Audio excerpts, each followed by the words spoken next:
you know in this technologically savvy world is slowly being pulled into bondage. And it's a prison. You're in a prison for your attention. And you might say, wait, I don't even know about this. How is this happening? You're a slave to robots. Robots have taken over our world. And what do they use to enslave us? Well, the robots know a small truth that lets them take over our world and destroy our attention. And it is the truth that Paul Graham, a respected venture capitalist in the Bay Area, talks about in an essay on procrastination. He says you probably only have to interrupt someone a couple times before they're a day before they're unable to work on hard problems at all. A couple of times a day before you're unable to work on hard problems at all. When I first read that, I looked at myself and I said, well, wait, I'm not being. I mean, sure, people interrupt me, but I mean, I'm working. I'm at my computer. I'm doing stuff. But then I realized what the weapon the robots use to destroy us through this is, and that's notifications, right? Things that pop up and say, hey, look at me. Buzz in your pocket, a chat window pops up. Oh, I have unread email and Facebook messages and LinkedIn and Twitter and all of these things that interrupt our day. And I thought, well, okay, that's not too big of a deal, right? Because, I mean, I look at something and then I just go right back to my work. Unfortunately, work isn't just an on-off activity. Just like sleep isn't an on-off activity, right? If you get woken up at night, it's not just like, oh, okay, I'm going to look at this for 2 minutes and then back to sleep. No, sleep happens in stages, and work happens in stages as well. Jason Fried, one of the founders of 37 Signals, a company that produces great software like Basecamp and Highrise, he, in a TED Talk, talks about interruptions, and especially on the people side. I'm going to talk more about the device and the technology side today, but he compares work to sleep, and he says that when you go to sleep, you're not actually going to sleep, you're going towards sleep. Same thing with work, that you don't really go to work, you go towards work, especially as you're working on harder and harder problems. You have to get immersed in what you're doing. You have to get in that environment, and you have to have uninterrupted time. Manish Sethi, who's an author, he authors the blog Hack the System. He talks about an experience he had where he tried to fight this. He tried to fight the robots, and he went on a 28-day wilderness trek. And he said, it was fascinating because I had no distraction. I mean, I couldn't. He talks about distraction for food. He said, I didn't have cookies, I didn't have anything. And so what happened? He lost 23 pounds in 28 days. And then he also says on the other side, he didn't have Facebook and email and all these other things. And so for 5 days of the trek, he said he was in a cave. He just had light, he had a pen and paper. He said, I was forced to just write. And so what happened? He said, I wrote more in those 5 days than I'd written in the entire previous year. Wow, right? I mean, that's just amazing. But can you think, if you only had 5 days to do work, to do the thing that's really your competitive advantage, what would happen? It'd be amazing, right? So again, reading this, and I thought, okay, so for me, what is work, right? So my work, when I first thought of this, I thought about activity. What are the activities you do that define the work you do? For me, there's 3 things. 1, relating. So presenting to people, talking to people, playing with my kids, talking to my wife. Relating is a type of work for me. Another activity is writing pitch decks, strategy, writing things that will then be passed on to other people or used and referenced in the future. And for me, a 3rd thing is coding, which for me is creating products. Putting time into creating something that someone else will interact with and use in the future. That's when I think about the activities I do that are work, that produce something of value, because work is about creating value, filling needs in a way that makes people happy or meets people's needs. And that's what I thought. I encourage each of you to think about the activities that are real work for you. Another definition of work is a defining contribution. This is Greg McKeown has a great article on what he calls the biggest tent pole. He says your work should be the biggest thing you've done, working towards that defining mark. When you hear someone's name and you put a phrase after their name, that phrase, if you're not working on changing that phrase, then it's not really meaningful work. One other definition, and this is from Richard Hamming, who's a famous mathematician, did a lot of work mathematics applied to computer science. He talks about work as problem solving. So he asked 3 questions, and these are telling. But he says, what are the most important problems in your field? Are you working on one of them? And then why not? And so that's, again, another way to think about work is what are the most important things you could be working on? Why aren't you working on them? And that's really what all these things dumb down to is the question of what's the best thing you could be working on and why aren't you? And too often it comes to distractions. And so what is a distraction? Well, it's anything that takes you away from your work, right? And this can be defined as communication. So phone calls, emails, and meetings, most meetings, right, are distractions. And especially when other people are telling you what to do. This can also be browsing, right? Because when we get emails, it's usually someone saying, hey, I need you to do this. It's rarely, hey, you know that top priority of yours? I'm going to help you fix that. So occasionally, but rarely is that the case. Browsing is also stumble upon. Anyone who's gotten sucked into that world, you know it's just a never-ending browse fest. And finally, social media, Facebook, LinkedIn, Twitter. These things that are all, they can be good at times, but at other times they're not as good. But why are these things so addicting? When you talk about notifications and you think about the power of notifications, Tony Schwartz, who does work on energy research, kind of managing our own personal energy, compares notifications to crack cocaine.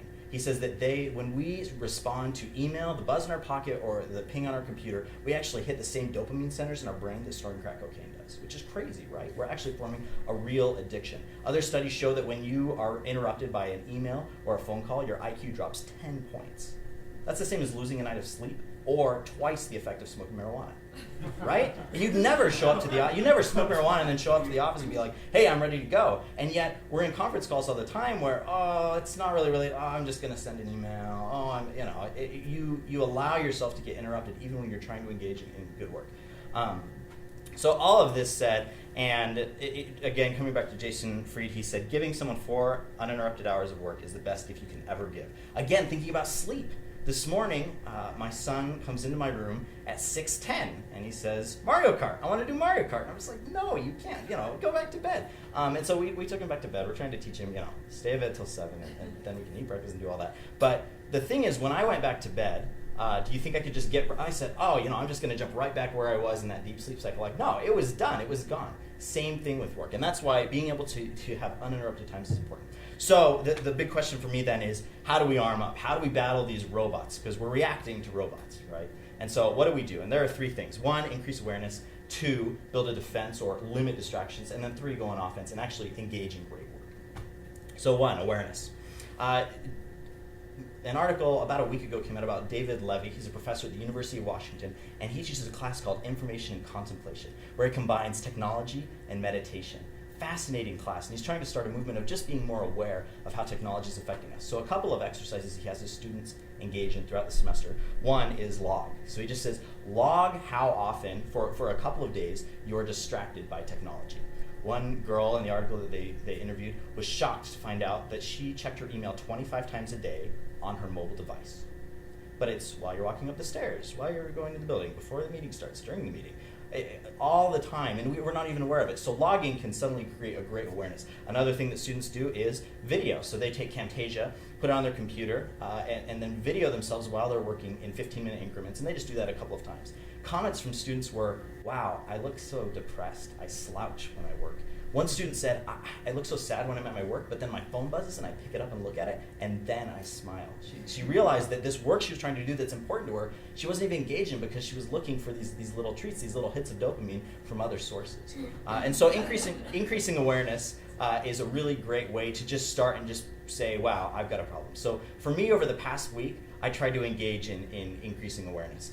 It only took me a few hours the first day to realize, okay, I've got a problem. Like, let me join Notifications Anonymous or whatever it is. So once we know we've got a problem, defense. How do we put defenses and limit the amount of distractions that we have? The first thing is turn it off, right? This is the easiest thing. So once I realized I had a problem, within the first few hours, it was like, okay, this is pretty crazy. So I took out my phone, I went into my notification center, and I said, okay, I'm not going to take push email anymore. So every time I get an email, my phone's not going to buzz, and I'm not going to take push from Facebook. So that I want to tell my device when I want it, not my device telling me, hey, there's something for you here, and I check it, and it's something that's generally useless.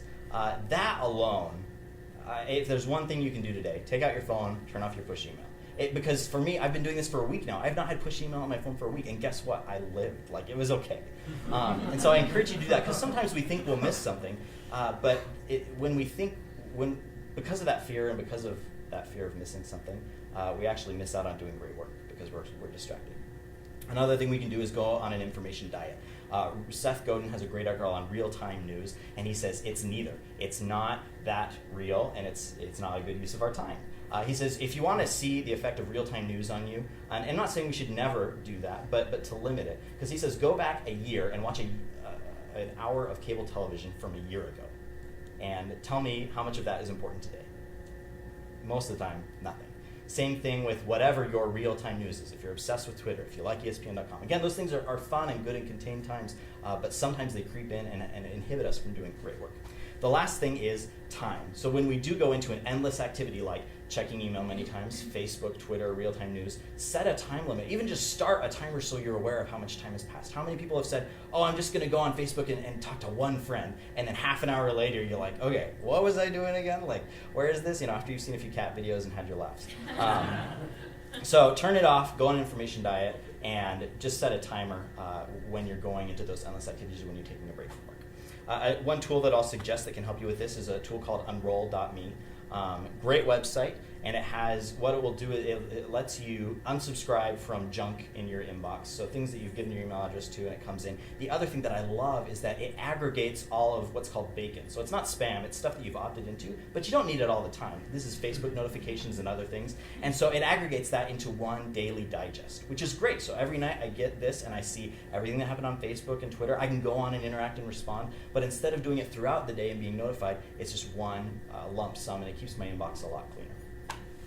So that's the defense. So now offense. So now that we've limited distractions, how do we actually create great work? And a couple of ideas for this. One is do one thing at a time. It's interesting to see the research on multitasking. People who multitask more are actually the worst at it, even though we think we're the best at it. We're generally very not aware of how bad we are at multitasking. So choose one task. Just like with defense, a timer works really, really well. Just to be aware of what time is happening, and to do one activity just for an endless time is hard. To do one activity for 25 minutes, that's possible. I'm just going to focus on one thing, I'm going to set a timer, and I'm going to do that. And so do one thing, set a timer, and finally, again, keep a log. Write down what you're going to do in that 25 minutes. Put it on a Post-it and put it on your monitor while you're working on it. Or write down what you're going to do the entire day and divvy it up into little 25-minute chunks. So one thing, set a timer, and log what you're going to do or plan what you're going to do for the day. And an app that can help with this is called Focus Booster. I love this. It's based on a technique called the Pomodoro technique, which is, Pomodoro is tomato in Italian. I'm sure I'm slaughtering that if anyone speaks Italian here. But it's the idea that you set a 25-minute timer and that you work in cycles. So you do 25 minutes of work and then 5 minutes of a break, and you can do whatever you want. And then 25 minutes of work, 5 minutes of break. You do that 4 times, and then you get a half-hour break. Really, really great way to chunk up your work. When I'm really in the zone and I've closed all my other programs on my computer, and I really start working, this has been amazing. And I love this because it will automatically do 25 minutes, ding for you, set a 5-minute timer, go that, and then reset for you. Really, really easy. There's a Mac version, a Windows version, and an online app. Love it.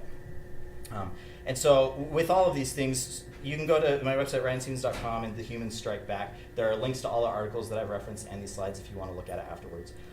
But for me, thinking about my journey and the fact that I've become more aware, and I want to do great work, right? We all want to do great work. I don't think there's a person who doesn't want to contribute something valuable to the world. And so with that, with my journey, looking back, as I became more aware, I turned off notifications on my phone. And then when I started working, I realized that I was working before with my work email, my personal email, Google Chat open, all these things that were constantly distracting me. It was amazing. Turning those things off for 25 minutes and just focusing on one problem was liberating. It was awesome. Not having notifications on my phone while I was playing with my kids was great. I was able to focus on them more and enjoy time with them. So the thing that I encourage you to do more than anything is turn the robots off. Stop reacting to robots. We need to tell them what to do, not have them tell us what to do. And so I hope you'll join me and strike back against the robots. Thank you.